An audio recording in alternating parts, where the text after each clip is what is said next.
E aí, pessoal, aqui é o Elias, estamos de volta aí para dar continuidade à nossa discussão sobre as ideologias do século XIX, né? Então, na aula passada a gente falou sobre o socialismo utópico, né? Comentamos ali as principais características, os principais pensadores. E aí hoje a gente vai comentar sobre o socialismo dito científico, né? Então, é bem importante, né, também ter entendido bem lá o que era o socialismo utópico e qual o contexto, né, qual a perspectiva dos socialismos, né, que eu falei na aula passada, para a gente poder entender de forma mais profunda aqui o que significou o socialismo científico lá do Marx e do Friedrich Engels, tá? Então, façam a leitura do capítulo, façam anotações das aulas e da leitura. Na aula tem coisa que não está lá no livro. E aí, as dúvidas que ficarem, né? Se eventualmente ficar alguma dúvida, manda para mim lá no Google Class, eu vou responder. E aí vai ficar tudo tranquilo, tá bom? Então vamos lá, para a gente seguir. Então, pessoal, olha só. Então, dentro da lógica lá dos socialismos, no plural, né, a gente tem o socialismo utópico, né, que foi o socialismo lá do Saint-Simon, do Charles Fourier, do Robert Owen, que buscaram ali encontrar soluções para os problemas sociais, principalmente a desigualdade, né, que despontava como jamais vista. E a gente vai ter também o socialismo científico. Então, o socialismo utópico, a ideia é de que, né, aquela sociedade defendida lá pelos socialistas utópicos, ela seria inalcançável, né, porque partia de princípios, né, da colaboração de classe, né, da colaboração entre os diversos setores da sociedade, da ideia de harmonia social, né, de uma mudança na mentalidade, né, da consciência da função de cada setor. Então, essas ideias vão fazer com que o Marx e o Engels, né, denominassem esses primeiros socialistas lá como utópicos, né, porque a sociedade que eles, as mudanças que eles colocavam, que eles propunham, a forma como elas ocorreriam, elas eram inalcançáveis, né. Então aqui a gente vai falar sobre o socialismo científico. Por que o termo científico, né? Porque, pessoal, diferente do socialismo utópico lá do Charles Fourier, da galera lá, o socialismo científico aqui do Marx e do Engels, ele vai se fundamentar num estudo aprofundado sobre a própria natureza do capitalismo, né? Então aqui o que o Marx e o Engels vão fazer é uma crítica estrutural ao próprio capitalismo, né? Então eles vão buscar estudar, entender, compreender como funcionava, né, a dinâmica capitalista, pensando na sua origem, no seu desenvolvimento e nas contradições internas do próprio sistema econômico no qual eles estavam inseridos. E a partir dessa compreensão propor uma transformação. Então, diferentemente lá do socialismo utópico, que parte das ideias daqueles pensadores, mas que não tem uma ligação direta com uma perspectiva de compreensão ou da própria dinâmica do sistema, o socialismo científico ele vai se fundamentar nisso, né? Então é chamado de científico porque parte de toda uma compreensão, uma análise e de toda uma metodologia, né, que se constrói a partir dessa análise para superar, né, as contradições e as desigualdades que se desenvolvem ali ao longo do século XIX. Tá? Então, por isso chamado socialismo científico. Também, tá? Isso é importante lembrar, pode ser conhecido como marxismo, né? Apesar de que existem aí algumas questões em relação a esse termo, né? Mas, de maneira geral, chama de socialismo científico aqui.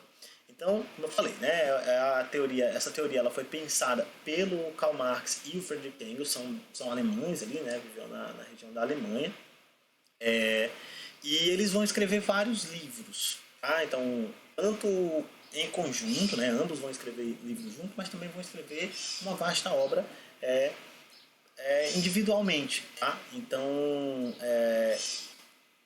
o próprio pensamento, né, socialista aqui científico, ele é fruto dessas obras, né, dessa série de estudos que eles vão realizar sobre a sociedade capitalista, né, partindo de seus aspectos principalmente econômicos, né, da relação mesmo econômica, né, na sociedade. Destacam-se aqui, né, destaca-se aqui eu coloquei o manifesto do Partido Comunista, o Manifesto Comunista, que foi publicado pelo Marx e Engels lá em 1848 e que de maneira geral, né, sintetizava e de forma bem simples, né, vamos dizer assim, difundia os principais pilares do pensamento do socialismo científico. Porém, né, vamos dizer assim, o trabalho mais profundo acerca dessa questão é o livro O Capital do Marx, né, do Karl Marx. O Engels também tem outros livros, né, A Origem da Propriedade, da Família, da Propriedade Privada e do Estado, né, é também um livro no qual o Engels vai comentar aí como é que se dá esse processo de construção da própria sociedade, né, capitalista, né, de como surge os pilares dessa sociedade, a família, a propriedade privada e o Estado. Enfim, então você vai ter uma obra razoavelmente vasta, né, que vai analisar diferentes aspectos dessa sociedade, mas digamos que a síntese desse pensamento, né, ele se encontra ali no Manifesto Comunista. Então é lá que o Marx e o Engels vão trazer ali os principais conceitos, né, que vão ser elaborados ao longo do desenvolvimento dessa teoria política, né, que são, né, o elemento fundamental, né, da crítica que eles faziam, né, ao capitalismo era de que a causa, né, principal da desigualdade é a propriedade privada. A propriedade privada aqui entendida como principalmente os meios de produção, né? Então, assim, enquanto que a burguesia ela detinha a propriedade privada, detinha os meios de produção, as máquinas, as fábricas, as indústrias, essa posse, né, da propriedade privada era um dos fatores que causava, né, o principal fator que causava a desigualdade, porque a propriedade privada ela geraria, né, também a exploração do trabalhador. Então existem aqueles que possuem a propriedade privada e aqueles que não possuem a propriedade privada. Os detentores da propriedade privada explorariam aqueles que não possuem a propriedade privada, porque por não possuírem a propriedade privada só teriam, né, a força de trabalho para oferecer, né, e assim poder, enfim, sobreviver. E aí quem tem a propriedade privada vai explorar essa força de trabalho para poder enriquecer. A propriedade privada necessariamente geraria o lucro, que seria a base aí, né, do sistema capitalista, né? A exploração, né, a dita mais-valia, né, que o Marx vai propor. Então, quer dizer, dentro dessa lógica, se a propriedade privada ela é, dentro da perspectiva do Marx e do Engels, a causa, de certa forma, aí, da desigualdade, então a solução da desigualdade necessariamente passaria pela abolição da propriedade privada. Então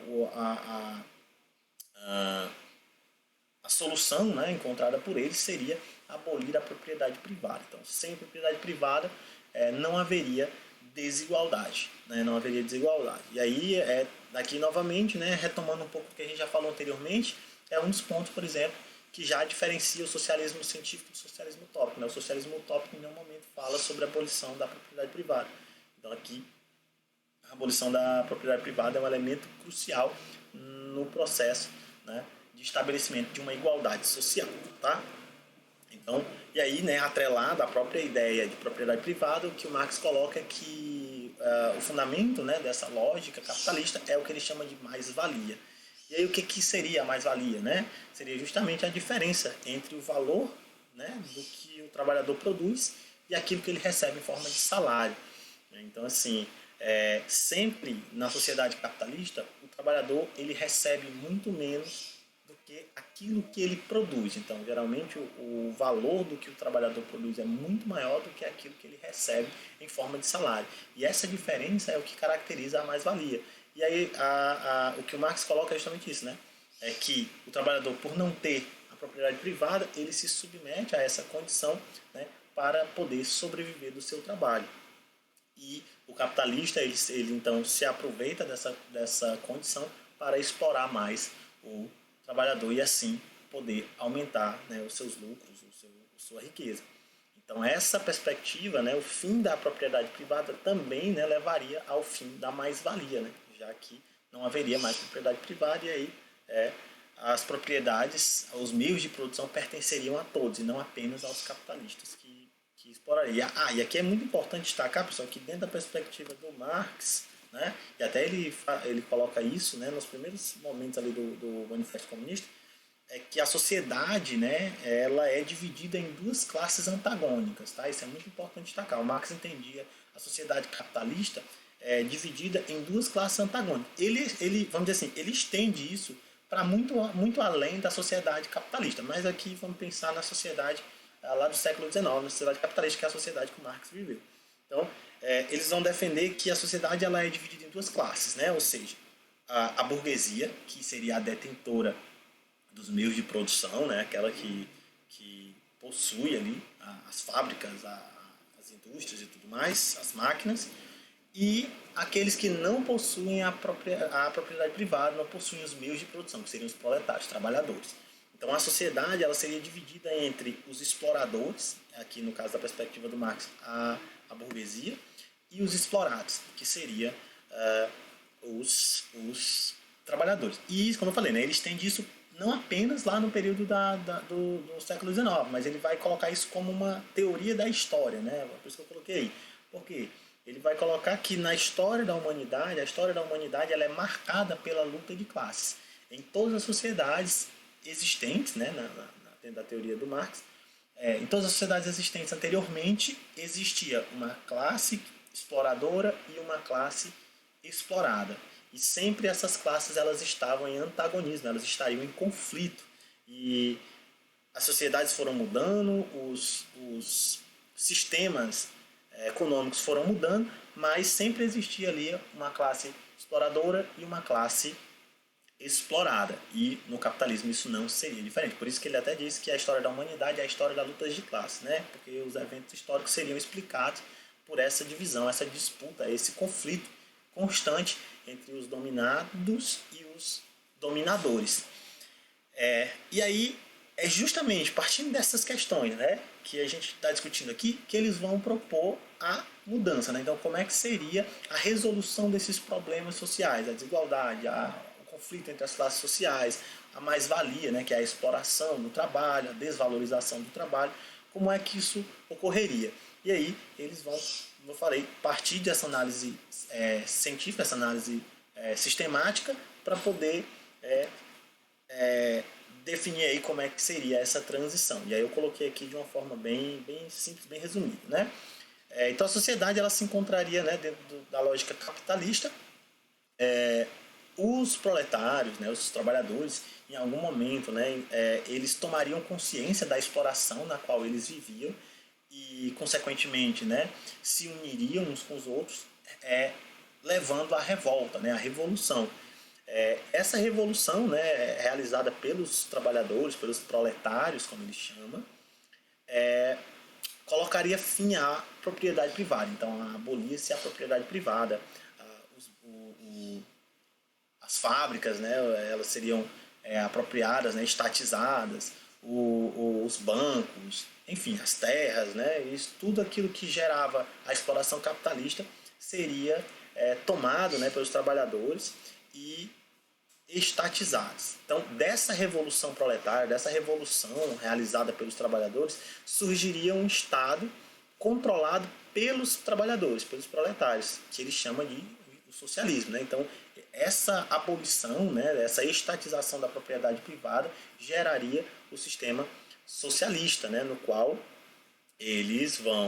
os trabalhadores então assumiriam o controle do Estado e por meio do Estado eles iriam estabelecer, né, por meio da força, né, por isso que ele chama de ditadura do proletariado, a igualdade social. Então seria estabelecida por meio do Estado as igualdades de condição. Por quê? Os bancos, né, pertenceriam ao Estado e como o Estado seria governado pelos trabalhadores, pertenceriam a todos, né, aos trabalhadores. Então se estabeleceria a igualdade, né, enfim, educação, saúde, enfim, a moradia, alimentação. Então seria estabelecida a igualdade social por meio, né, desse Estado socialista. E aí, né, então só então atingida essa vamos dizer, esse estado, né, de igualdade social, o Estado também seria abolido, né, dando origem ao que fica conhecido como comunismo. Né? Então, o Marx, né, e o Engels, eles vão ser defensores da doutrina comunista. Né? Chama-se socialismo, mas também é comum chamar de comunismo. Né? E aí, na perspectiva deles, né, o Estado ele também geraria aí desigualdades sociais, né? E aí, para atingir uma sociedade completamente sem desigualdade social, seria necessário atingir o comunismo, uma sociedade que não possui Estado e nem classes sociais. Então, com a Revolução Proletária, quando os operários se revoltassem e assumissem, abolissem a propriedade privada, não haveria mais classes sociais, porque dentro dessa perspectiva, né, não haveria os detentores e os que não detinham a propriedade privada. Não haveria, logo, não haveria os exploradores e nem os explorados. Então, nessa lógica, né, a Revolução Proletária ela quebraria essa corrente de explorados e exploradores. E aí geraria uma sociedade sem classes sociais, sem propriedade privada e uma sociedade igualitária, né? Então, essa seria a lógica, né, dentro do pensamento aí do socialismo científico, tá? Isso é importante destacar, pessoal. Isso aqui é o que o Marx e o Engels, né, eles pensaram lá no século XIX, lá em 1848, né, e de lá em diante, certo? Então é isso, né? De certa forma, de forma bem resumida, é isso, né? Então eu trouxe aqui algumas imagens, aqui o Marx, aqui o Engels, né? Aqui para vocês conhecerem um pouco aí de cada um dos dois, Friedrich Engels e o Karl Marx. Apesar de certa forma a teoria de ambos, né, terem sido muito ter havido a colaboração, né, de ambos, né, tanto Marx como Engels, de certa forma o nome do Marx acaba ficando um pouco mais popularizado e aí por isso que se chama marxismo, né? Mas tem vários nomes, tá? Isso é importante destacar. É marxismo, é materialismo histórico, materialismo dialético, socialismo científico, enfim, tem várias denominações. Tá? Aqui eu coloquei algumas obras. O Manifesto do Partido Comunista, né, como eu falei, o Manifesto Comunista do Marx e do Engels vai sintetizar de forma mais simples, né, aquilo que eles vão propor como transformação da sociedade e resolução das desigualdades sociais. O Capital já é um livro muito mais complexo, muito mais, vamos dizer assim, erudito, né, porque é bem complexo, é um livro de economia política, então é bem complicado, você precisa ler com bastante calma para poder compreender exatamente o que está sendo dito ali, né? E aí é uma análise bem profunda daquilo que é o sistema capitalista, de como ele funciona, quais são os mecanismos que existem, né, que mantêm o sistema capitalista funcionando, quais são as contradições desse sistema, né, onde é que estão as contradições. Então são vários tomos, né, bem largos, que aí o Marx vai fazer uma análise bem profunda do que era o capitalismo lá no século XIX. Tá? Isso é outra coisa muito importante. Marx pensa o capitalismo lá no século XIX. Tá? É importante sempre pensar nisso. E aqui um livro do Engels, né? Eu coloquei dois livros aqui, A Origem da Família, da Propriedade Privada e do Estado, também de grande importância aí para o desenvolvimento desse pensamento. Aqui eu coloquei a setinha, né? Como eu falei, lá então o capitalismo é o sistema vigente, né? O sistema vigente, haveria uma revolução proletária ocasionada pela tomada de consciência dos trabalhadores. Os trabalhadores perceberiam que são explorados, que a causa da exploração é a propriedade privada, a mais-valia, enfim, o capitalismo e tudo mais. Eles se uniriam e se revoltariam contra esse sistema, realizando a chamada Revolução Proletária, implantariam um Estado em que não haveria propriedade privada, as propriedades privadas seriam estatizadas, né, e o Estado seria controlado pelos trabalhadores. Esse Estado ele estabeleceria a igualdade social e a igualdade de condições, né, que é o socialismo, então atingindo essa sociedade igual, né, sem classes, sem propriedade privada, baseada na propriedade coletiva e tudo mais, o Estado o Estado seria abolido e aí a gente vai ter a implantação do que seria o comunismo, né? E aí sim, o comunismo é uma sociedade sem classe, sem Estado, sem propriedade privada, tá? Então é mais ou menos isso aí. Então é isso, pessoal, né? Então, de maneira geral, claro que aqui eu estou tratando de forma bem resumida, né? Cada uma dessas ideologias para que a gente tenha uma noção mais ampla, né? Mais geral assim do que cada uma desses pensadores, né? Dessas teorias propuseram lá no século XIX. Certo? Então, muito obrigado por assistir. Qualquer dúvida que tenha ficado aqui sobre essa questão, ou mesmo sobre as ideologias anteriores, liberalismo, nacionalismo, socialismo utópico, ou sobre socialismo científico, mandem lá no Google Class, eu vou responder. A gente vai falar mais sobre o anarquismo mais para frente, vamos falar também sobre o darwinismo social, enfim, vamos falar sobre outras ideologias que surgiram lá no século XIX, certo? Então, muito obrigado e até a próxima.